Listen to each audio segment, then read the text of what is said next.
ओम अज्ञानतिमिरन्धस्य ज्ञानाञ्जनशलाखया चक्षुरुन्मीलितं येन तस्मै श्रीगुरुवे नमः।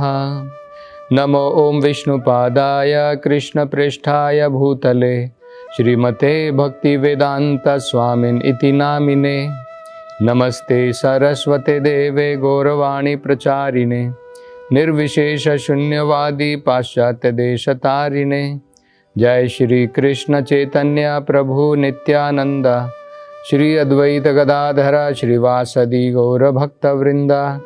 हरे कृष्णा कृष्ण कृष्णा हरे हरे, हरे राम राम राम हरे हरे। हरे कृष्णा। तो पिछली कथा में हम चर्चा कर रहे थे नैमिषारण्य में बड़े महान संतगण वहाँ पर एकत्र हुए। उन्होंने सूत गोस्वामी को व्यासपीठ पर बैठाया और हजारों साल का यज्ञ करने के लिए वहाँ पर वो तैयार हैं। भागवत कथा वो सुनना चाहते हैं और इस विषय में उन्होंने सूत गोस्वामी से 6 प्रश्न पूछे थे। तो ये बड़े ही सुंदर प्रश्न सुनने के पश्चात सूत गोस्वामी अत्यंत संतुष्ट हो गए, बड़े ही प्रसन्न हो गए। और संतुष्ट होने के बाद में अब ये भागवत कथा शौनक आदि ऋषि को सुनाना प्रारंभ करते हैं। सबसे पहले जब भी हम भागवत कथा करते हैं तो सबसे पहले हम अपने गुरु को प्रणाम करते हैं, क्योंकि गुरु वेद व्यास के प्रतिनिधि होते हैं। वेद व्यास जी ने ही इस श्रीमद् भागवत पुराण की रचना की है। तो सबसे पहले हम अपने गुरु को प्रणाम करते हैं। इसी प्रकार से सूत गोस्वामी अपने गुरु शुकदेव गोस्वामी को प्रणाम करते हैं। उनको प्रणाम करते हुए वो उनके जीवन और उनके गुणों के बारे में वर्णन करते हैं। वो कहते हैं कि मैं सबसे पहले श्री शुकदेव गोस्वामी जी को प्रणाम करता हूं, जो एक ऐसे महान संत हैं जो हरेक के हृदय में प्रवेश कर सकते हैं। जिस प्रकार से भगवान परमात्मा के रूप में सबके हृदय में विराजमान है, भगवान का महान भक्त जैसे शुकदेव गोस्वामी हैं, वो भी किसी भी व्यक्ति के हृदय के अंदर में प्रवेश कर सकते हैं। और वो आगे कहते हैं कि शुकदेव गोस्वामी जो हैं वो इतने महान संत थे कि जब उन्होंने जन्म लिया तो उनके पिताजी वेद व्यास उनका संस्कार की विधि के अनुसार उपनयन करना चाहते थे। क्योंकि हमारे 2 प्रकार के जन्म होते हैं। एक माता पिता से हम जन्म लेते हैं, तो वेदों में कहा है कि उस प्रकार का जन्म तो सभी जीव लेते हैं, उसमें कोई बड़ी बात नहीं है। लेकिन दूसरा जन्म जो होता है, जो गुरु हमें दीक्षा देते हैं, उसे उपनयन कहा जाता है या ब्राह्मण दीक्षा कहा जाता है। तो ये अलग अलग प्रकार के संस्कार होते हैं। जैसे नामकरण एक प्रकार का संस्कार है, उपनयना दूसरा संस्कार है, उसके बाद में विवाह का संस्कार होता है और सबसे पहले गर्भदान संस्कार होता है। 10 प्रकार के अलग अलग संस्कार होते हैं। तो हर एक बच्चे को जन्म लेने के पश्चात में शुद्धिकरण के लिए इन संस्कारों की जरूरत पड़ती है। लेकिन वो अपने गुरु से प्रार्थना कर रहे हैं सूत गोस्वामी कि उनको किसी भी संस्कार की जरूरत नहीं पड़ी। ऐसा क्यों है? क्योंकि हम जब जन्म लेते हैं अशुद्ध अवस्था में जन्म लेते हैं, बद्ध अवस्था में जन्म लेते हैं, मुक्ति प्राप्त करने के लिए ये सारे संस्कार का हमें जो है पालन करना पड़ता है। लेकिन मान लीजिए अगर कोई व्यक्ति अगर जब जन्म लेता है, जन्म से ही अगर वो मुक्त पुरुष हो, वो इस संसार में बंधित ना हो, तो उसको भला संस्कार की क्या जरूरत पड़ेगी। तो इसी प्रकार से शुकदेव गोस्वामी एक ऐसे महान संत हैं जो जन्म से ही मुक्त पुरुष थे। तो इसलिए क्योंकि वो मुक्त पुरुष थे तो उनका घर गृहस्थी में उनकी कोई रुचि नहीं थी। उन्होंने तुरंत क्या किया, अपने घर का त्याग कर दिया और जंगल की तरफ जो है वो चले गए। और वेद व्यास जो हैं अपने पुत्र शुकदेव गोस्वामी के पीछे पीछे जा रहे हैं और कह रहे हैं, पुत्र पुत्र तुम कहां जा रहे हो। तो भागवत में कहा है कि जब वेद व्यास इस प्रकार से अपने पुत्र के नाम को पुकार रहे थे तो केवल पेड़ों से जो वापस आवाज आती है वही मात्र पूरे के पूरे जंगल के अंदर में गूंज रही थी। और वेद व्यास जो है दुखी होकर के अपने पुत्र के पीछे जा रहे हैं।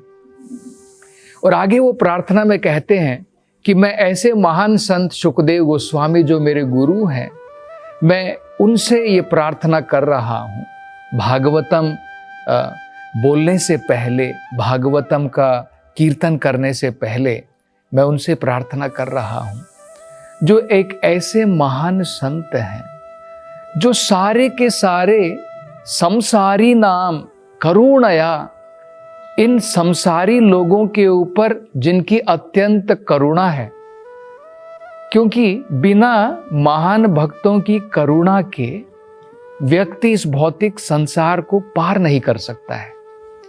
और उस करुणा के द्वारा उन्होंने क्या किया, शुकदेव गोस्वामी सारे जीवों के ऊपर उन्होंने जो अपनी करुणा प्रकट की।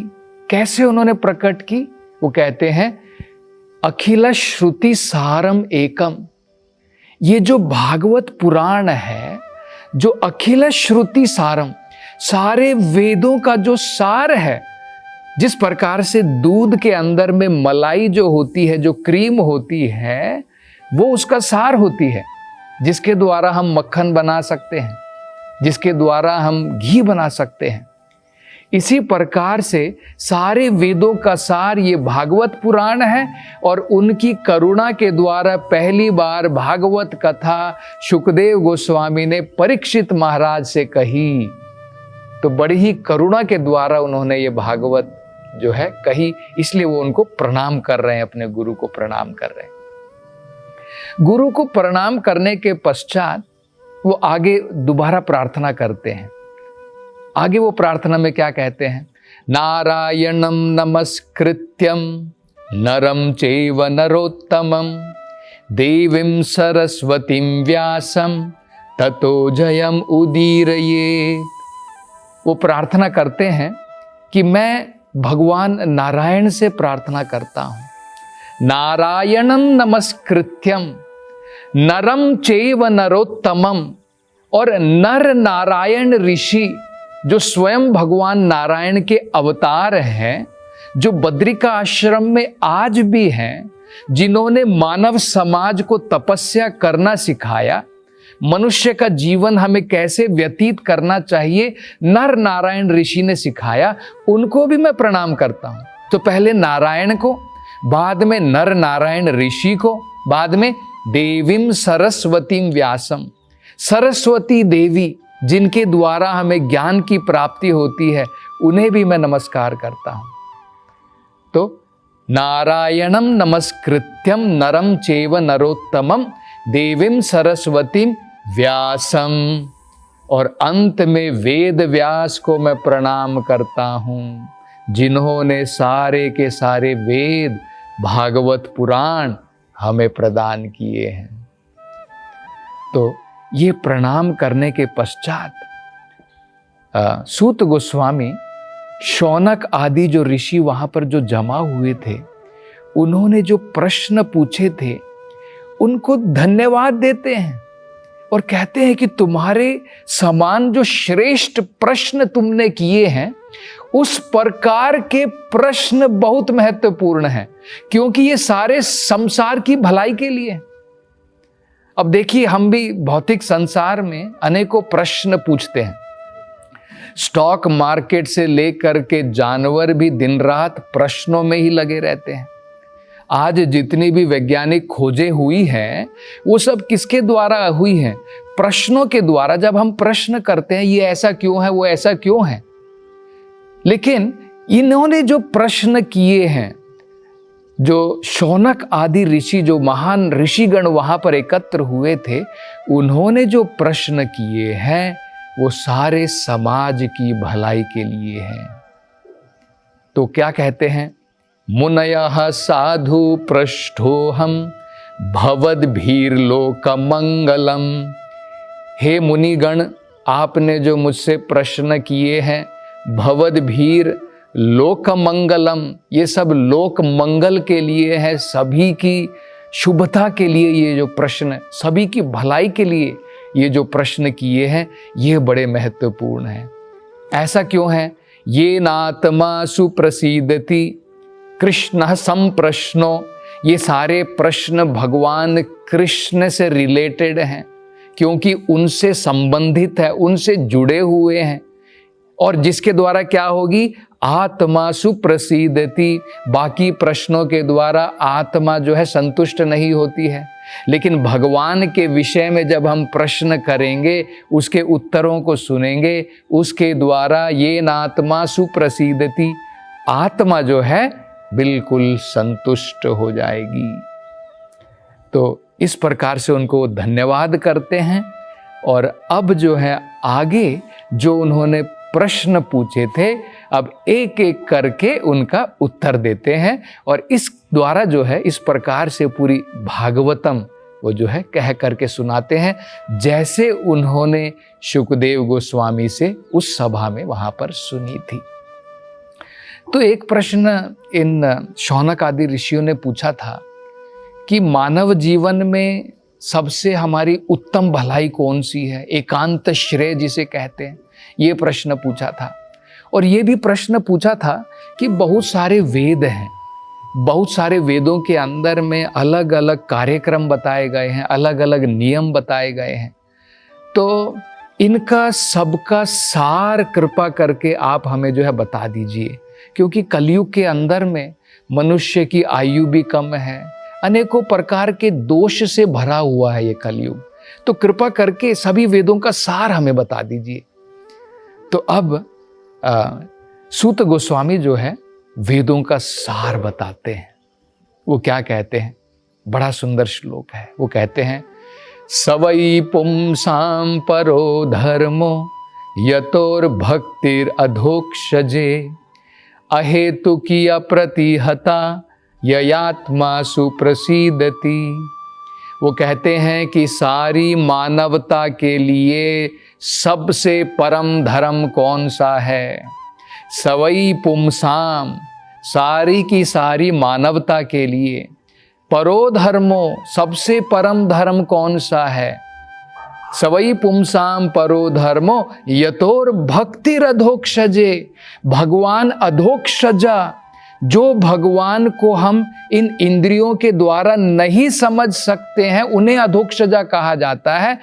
उनकी जब हम भक्ति करते हैं, ये नहीं मातृ भक्ति, पितृ भक्ति, समाज भक्ति, परिवार भक्ति, देश भक्ति, विदेश भक्ति, ये भक्ति के द्वारा आत्मा प्रसन्न नहीं होती है। अधोक्षजा भक्ति, भगवान की भक्ति, यही सभी जीवों का परम धर्म है। और इसके द्वारा वो कहते हैं ययात्मा सुप्रसिद्धति, इसके द्वारा मात्र जो है आत्मा पूर्ण रूप से संतुष्ट हो जाती है। और वो भक्ति बताते हैं कैसी होनी चाहिए, अहेतुकी। ये बड़ा सुंदर जो है उन्होंने शब्द का प्रयोग किया है। अहेतुकी का मतलब होता है जिसका कोई कारण नहीं है। इस संसार के अंदर में क्या होता है, बिना किसी कारण के हम कुछ कार्य करते ही नहीं। एक सेवक अगर किसी मालिक की सेवा में लगा है, उसका कुछ कारण है, उसे कुछ पैसे मिल रहे हैं, उस मालिक की वो सेवा को छोड़ करके चला जाएगा और दूसरे किसी की सेवा में लग जाएगा, अगर उसे कहीं और पर दूसरा पैसा मिल रहा है, ज्यादा अगर उसे पैसा वहां पर मिलता है। तो भौतिक संसार में बिना कारण के हम कुछ नहीं करते, लेकिन जब भगवान की भक्ति हम करते हैं, वो कहते हैं अहेतु की, उसका कोई कारण नहीं होना चाहिए कि भाई मुझे जो है भगवान के द्वारा भक्ति करने से मुझे सुख की प्राप्ति हो, मुझे समृद्धि की प्राप्ति हो, तो ये भक्ति नहीं कहलाती है। ये एक प्रकार से भगवान के साथ में बिजनेस कहलाता है, व्यापार कहलाता है। तो कहते हैं कि उस प्रकार की भक्ति से आत्मा संतुष्ट नहीं होने वाली है। अहेतु की भक्ति के द्वारा आत्मा संतुष्ट होगी। और आगे वो बताते हैं, वासुदेवे भगवती भक्ति योग प्रयोजिता जनयति आशु वैराग्यम ज्ञानम च यद अहेतुकम। वो कहते हैं वासुदेव भगवान की भक्ति करने से क्या होगा, क्योंकि लोग पूछ सकते हैं कि भाई आप कह रहे हैं कि सारी मानवता के लिए सबसे बढ़िया धर्म भगवान की भक्ति करना है, उससे क्या प्राप्ति होगी? क्या भगवान की भक्ति करने से हमें ज्ञान की प्राप्ति हो जाएगी? क्या भगवान की भक्ति करने से संसार से वैराग्य की प्राप्ति हो जाएगी? तो उसमें बताते हैं, सूत गोस्वामी कहते जरूर हो जाएगी और बड़ी जल्द हो जाएगी। वासुदेवे भगवती जनयति आशु वैराग्यम, तुरंत जो है वैराग्यम ज्ञानम च यद हेतुकम, भगवान का ज्ञान और इस भौतिक संसार से वैराग्य, दोनों की प्राप्ति व्यक्ति को जो है जल्द हो जाती है। तो आगे सूत गोस्वामी जो है किस प्रकार से भागवत कथा प्रारंभ करते हैं, इसकी चर्चा हम अगली कथा में करेंगे। हरे कृष्णा। हरे कृष्ण मूवमेंट के संस्थापक आचार्य श्रील प्रभुपाद की हार्दिक इच्छा थी कि भगवान श्री कृष्ण और श्रीधाम वृंदावन की महिमा का पूरे विश्व में प्रचार हो। मथुरा वृंदावन में निर्माणाधीन गगनचुंबी वृंदावन चंद्रोदय मंदिर श्रील प्रभुपाद के इस उद्देश्य को समर्पित है। यह परियोजना वृंदावन को विश्व मानचित्र पर एक अनुपम छवि प्रदान करेगी। स्कंद पुराण में उल्लेखित है कि भगवान श्री कृष्ण के लिए एक मंदिर का निर्माण प्रारंभ करने मात्र से 7 जन्मों में किए गए पापों का नाश हो जाता है और ऐसा करने वाला व्यक्ति नरकीय लोकों में कष्ट भोग रहे उसके पूर्वजों को मुक्त कर सकता है। अतः एक सुनहरा अवसर है भगवान श्री कृष्ण के लिए विश्व के सबसे ऊंचे मंदिर के निर्माण में सहयोग देकर सर्वोच्च पुण्य का भागीदार बने। 1 स्क्वायर फीट मंदिर निर्माण सेवा राशि 2100 रुपए मात्र। अधिक जानकारी के लिए संपर्क करें 8585850033 एवं 7725977260।